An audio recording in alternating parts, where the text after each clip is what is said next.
kasih sudah setia bersama channel ini. Jangan lupa like, komen, dan subscribe. Selamat membaca dan mendengarkan. Bab 536. Setelah beberapa perenungan, James berbalik ke arah pelayan keluarga Taylor yang berdiri di sampingnya. Kami agak kurang paham di sini, karena kami tiba agak terlambat. Apakah Dewi Perang menyebutkan, Jack memegang posisi tertentu? Dia bertanya, nadanya tenang, seperti Dewa Perang. Oh, dia tidak mengatakan hal seperti itu, tetapi Jack memang mengatakan bahwa dia menerima token tetapi dia kehilangannya. Dia juga mengatakan bahwa uang yang dia gunakan untuk menawar villa itu adalah miliknya. Dia mungkin seorang komandan kepala. Ini sebuah pencapaian besar jika dia berhasil memegang gelar itu dalam waktu 5 tahun. Jawab pelayan itu. Mengapa dia tidak mengatakan apa-apa jika dia adalah seorang komandan kepala? Spectre, yang berdiri di belakang, bertanya karena penasaran. Oh, Tuan Jack menjelaskan bahwa dia takut tidak ada yang akan mempercayainya karena tokennya hilang dicuri orang lain. Jadi, dia tidak memberitahu siapapun. Tapi saya sangat mengaguminya. Dewi Perang bahkan mungkin tidak akan berdiri di hadapan kita hari ini, jika bukan karena dia, dan tidak akan ada begitu banyak tokoh terkemuka yang datang ke pesta ulang tahun tuan kita kali ini. Pelayan itu melanjutkan sambil berjalan ke depan, sebenarnya, Nona Selena adalah wanita muda yang baik dan suaminya juga tidak terlalu buruk. Mereka akhirnya mendapatkan persetujuan dari keluarga Taylor. Mari berharap, mereka akan menjalani sisa hidup mereka bersama dalam kebahagiaan. Jangan khawatir, itu pasti akan terjadi. Senyum kecil menghiasi wajah James.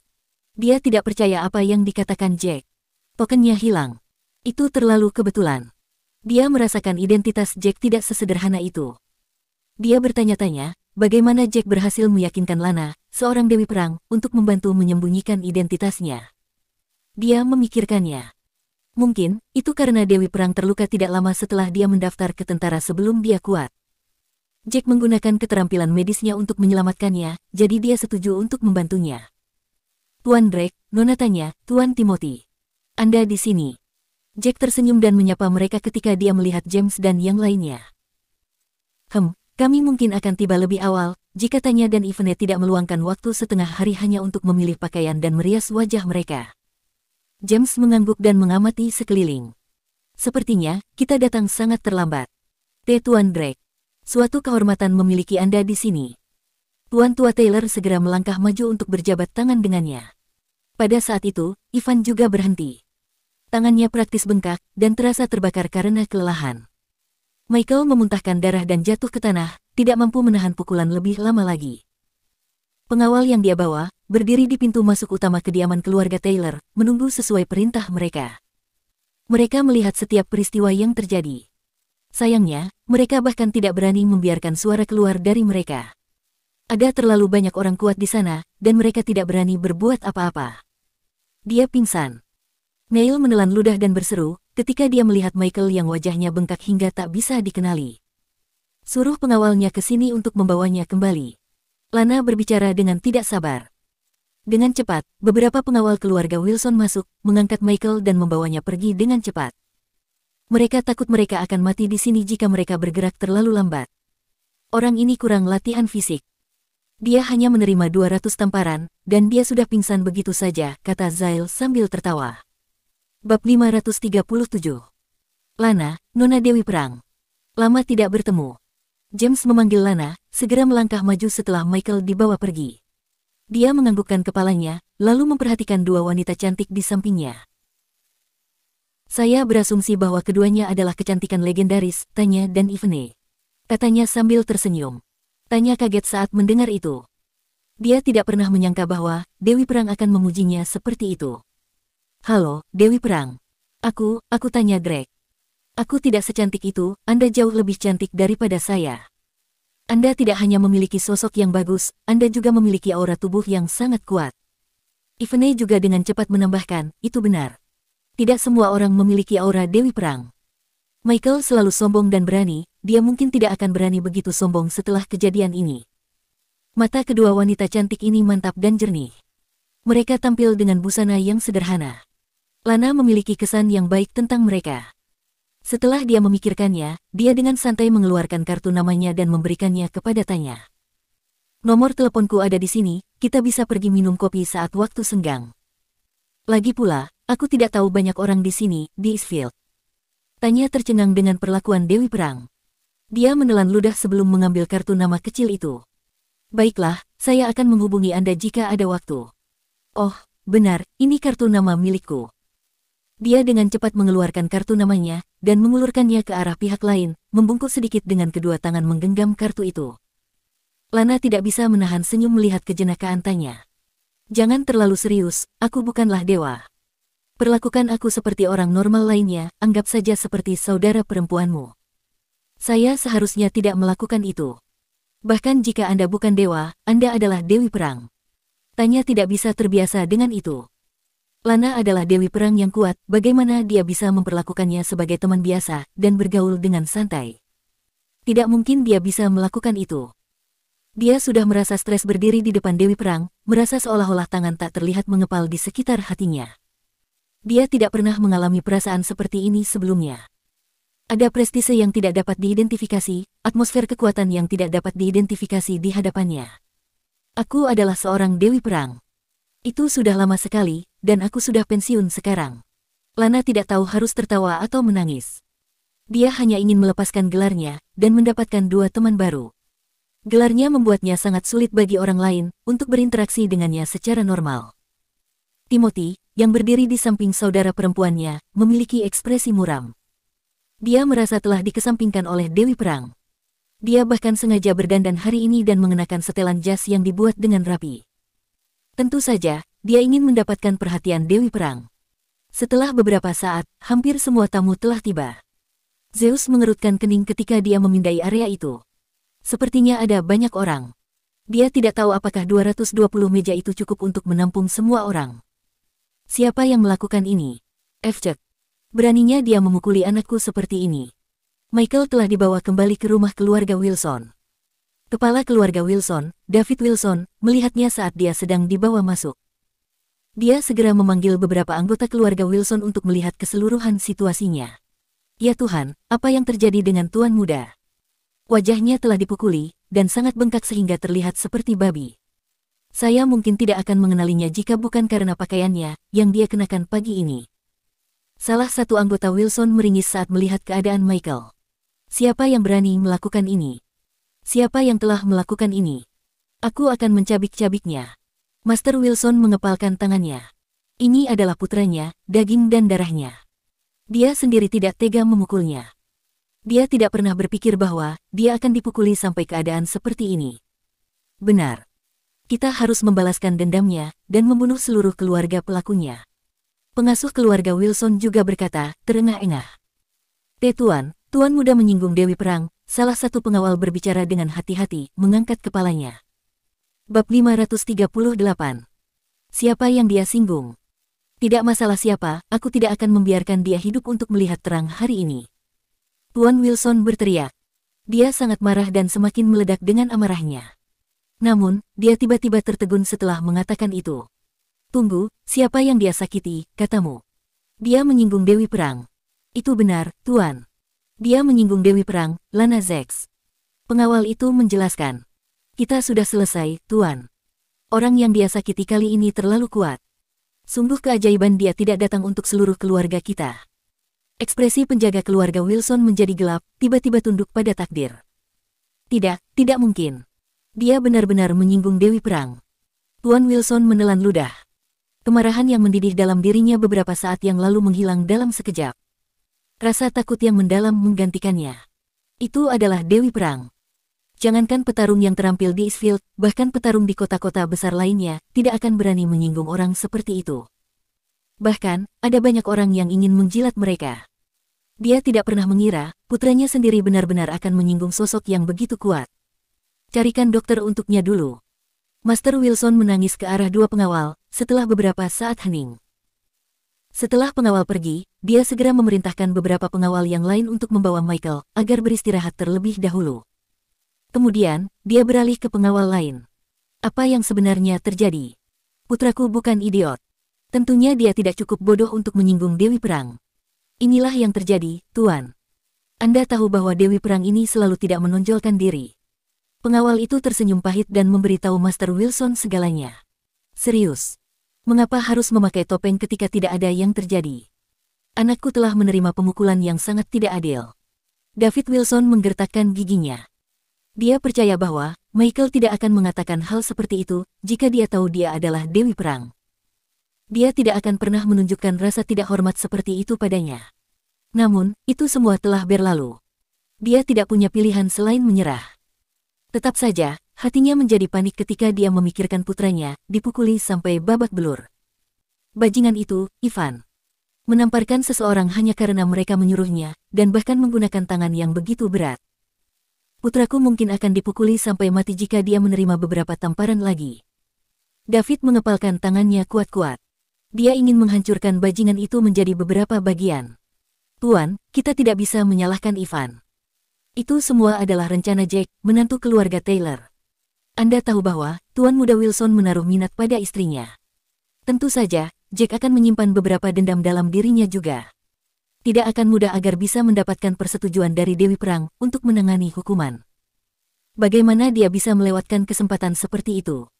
Itulah sebabnya, dia memberikan hukuman yang begitu kejam kepada Tuan Muda. Namun, saya sendiri berpikir itu terlalu berlebihan. Tidak peduli apa yang Anda katakan, kita masih bangsawan kelas 2. Seharusnya, sudah cukup untuk membuat Tuan Muda berlutut dan bersujud untuk meminta maaf. Mengapa dia harus menerima hukuman 200 tamparan? Kata pengawal itu, sambil menghela napas. Bab 539. Jack, dia baru saja pensiun dari militer, tapi dia punya nyali untuk melawan keluarga kita, dan melakukan sesuatu yang begitu kejam terhadap anakku. Huff. Aku, David Wilson, akan mengajarinya bagaimana rasa penyesalan. Kata-kata pengawal itu dengan cepat mengarahkan kebencian David terhadap Jack. Itu benar. Jack luar biasa jahat, Tuan. Ivan juga tidak punya pilihan. Ada begitu banyak orang di sana, dan Dewi Perang sedang menonton, sehingga dia harus menggunakan kekuatannya. Jika tidak, mereka akan mengatakan bahwa tamparan itu tidak dihitung dan dia harus memulai dari awal. Jadi, secara alami, pengawal itu tahu bahwa Michael dan Ivan memiliki persahabatan yang cukup baik. Dia tahu mereka menentang Jack, jadi dia bahkan memberikan 1 atau 2 kata yang baik untuk Ivan. Baiklah, aku mengerti. David mengangguk. Tentu, Jack mungkin telah menyelamatkan Dewi Perang, tetapi dia telah memberinya mutiara bercahaya senilai $500 juta, dan dia bahkan meletakkannya di atas alas selama pesta ulang tahun Tuan Tua Taylor. Hutangnya kepadanya mungkin sudah terpenuhi. Aku tidak akan pernah melupakan kejadian ini. Bahkan, jika aku tidak bisa menghadapinya sekarang, aku akan segera memikirkan cara untuk membunuh Jack. Pada saat itu, di sebuah menara di seberang kediaman keluarga Taylor, beberapa orang menggunakan teropong untuk mengamati situasi di villa. Berdengung. Banyak orang pergi. Dan ada beberapa raja perang di sini. Lana Zex juga datang. Seorang pria dengan wajah tegas berbicara, ekspresinya menjadi gelap saat dia perlahan menurunkan teropongnya. Benar. Jack menyebut tuanmu terakhir kali. Siapa yang tahu bahwa seorang Dewi Perang akan mengatakan dia membantu menyingkirkan bahaya, bahkan memberinya wajah untuk merayakan ulang tahun lelaki tua itu. Quill tersenyum dingin sebelum melanjutkan, dan para dewa perang lainnya, semuanya telah datang. Tentu saja, aku ingin melihat mereka. Dewi Perang ini memiliki sosok yang begitu baik, dan dia juga tidak terlihat buruk. Kurasa cukup banyak orang-orang yang berpikir untuk menidurinya. Sayang sekali, wanita seperti ini terlalu kuat untuk orang normal. Dia akan sangat menarik jika ada yang berhasil memikat hatinya.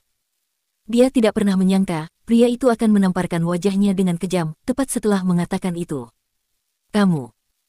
Quill sangat marah, tetapi dia segera ingat bahwa ini adalah murid Raja Perang Magnus Sutherland yang dia ajak bicara. Dia adalah seorang komandan kepala. Para pengawal yang datang bersama Quill bukan tandingannya. Jack membuat tuanku mati. Aku ingin membunuhnya, dan membalaskan dendam tuanku. Ekspresi pria itu mengeras, pembunuhan berakar dalam tatapannya. Tapi Dewi Perang tidak pantas difitnah oleh orang busuk sepertimu, katanya kepada Quill. Jangan pernah berpikir untuk melakukan apapun padanya. Kamu tidak akan menjalani kehidupan yang begitu nyaman di Sky City sekarang, jika kita para prajurit tidak mengorbankan diri dalam medan perang, kan? Jelas bahwa, meskipun pria itu ingin membalaskan dendam tuannya, dia masih sangat menghormati Dewi Perang.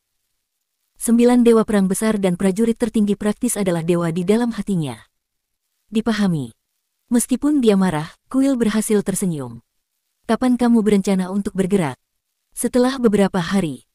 Ini terjadi belum lama ini, jadi aku tidak ingin menarik kecurigaan Dewi dan Raja Perang. Aku akan menemukan kesempatan untuk membunuh Jack setelah beberapa hari. Pria itu berpikir sejenak lalu berkata, jangan khawatir. Kamu sendiri yang mengatakan bahwa dia memiliki keterampilan yang bisa menandingi seorang komandan kepala. Dia kuat, tetapi itu tidak akan menjadi masalah ketika berhadapan dengan seorang komandan kepala yang sebenarnya seperti saya. Baiklah, kata Kuil sambil menganggukkan kepalanya. Dia tidak pernah berharap pria parubaya itu menghela nafas pada saat ini.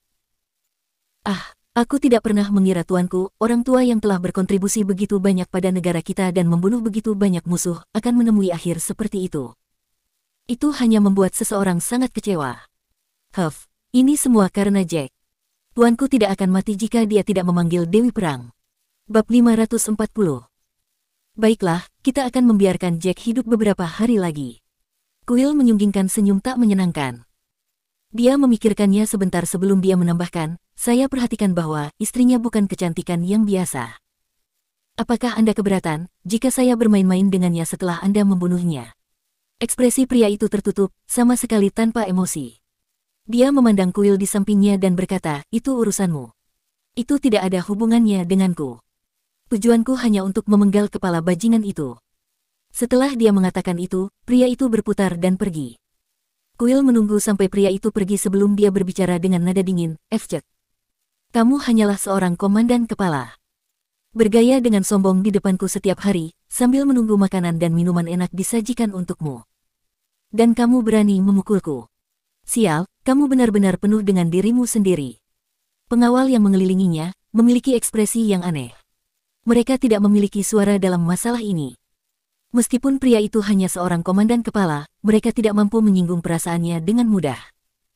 Tidak ada petarung di keluarga Senos yang bisa menandingi dia. Saya tidak pernah berpikir bahwa wanita Jack akan dijuluki ratu kecantikan nomor 1 di Eastfield. Ada hadiah tak terduga yang menunggu saya di akhir ini. Seringai jahat dengan cepat meringkuk di bibir Kuil. Sepertinya, pacar adik iparnya juga cukup cantik, katanya. Saat Jack mati, culik kedua wanita itu untukku. Aku akan menggunakan cara yang tidak biasa untuk membalaskan dendam pamanku. Para pengawal di belakangnya menatap penasaran. Tampaknya, tuan muda Senos ini benar-benar berbeda. Dia mengatakan sesuatu yang jahat begitu sembrono, seolah-olah tidak ada yang salah tentang itu. Ayo, semangat. Sudah lama sekali aku tidak minum. Skylar tersenyum. Dia bisa melihat Dewi Perang hari ini dan bahkan berbagi meja dengannya. Dia sangat bersemangat. Itu benar, saya tidak pernah berpikir saya akan memiliki kesempatan untuk minum dengan Dewi Perang. Raja Perang, Zyle, juga memasang ekspresi bersemangat, wajahnya sudah memerah karena alkohol. Setelah dia memikirkannya, dia memberi Lana senyum canggung. Dewi Perang, saya bastard yang tidak berpendidikan. Saya tidak pernah menyukai buku, dan saya bukanlah seorang pembicara yang baik. Saya akan mengatakan apapun yang ingin saya katakan setelah minum. Saya seorang yang terlalu bersemangat, bagaimanapun juga. Saya harap Anda akan memaafkan saya, jika saya tidak sengaja mengatakan sesuatu yang salah. Saya harap Anda tidak menyalahkan saya. Lana tidak bisa menahan tawa. Ini adalah tipe orang yang disukainya, bukan tipe kalkulatif dan manipulatif.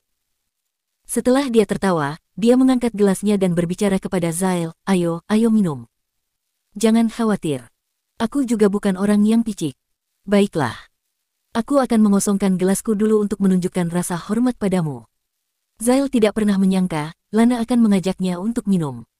Dia dikejutkan oleh perhatian yang tiba-tiba, dan dia meneguk gelasnya dengan tergesa-gesa. Orang-orang yang menonton tidak bisa menahan senyum. Selain cegukan kecil sebelumnya, semua orang cukup senang di pesta itu. Hanya satu meja dari 200 yang kosong. Yang lain semua penuh. Ini membuat Zeus menghela napas lega. Kali ini, keluarga Taylor telah menuai banyak hadiah. Reputasi mereka telah meningkat secara signifikan. Lebih penting lagi, semua orang juga telah memberikan hadiah yang cukup mahal. Beberapa hadiah uang mencapai beberapa ratus ribu, bahkan beberapa juta, ada juga yang memberi puluhan juta. Terbukti, mereka ingin menjalin hubungan baik dengan keluarga Taylor. Lagi pula, fakta bahwa para raja dan Dewi Perang ada di sini untuk ambil bagian dalam perayaan itu, berarti Jack sangat dekat dengan mereka. Sekarang, semua orang tahu Jack telah menyelamatkan hidup Dewi Perang, semua orang ingin dekat dengan keluarga Taylor. Paling tidak, keluarga Taylor tidak akan mudah diprovokasi oleh orang biasa.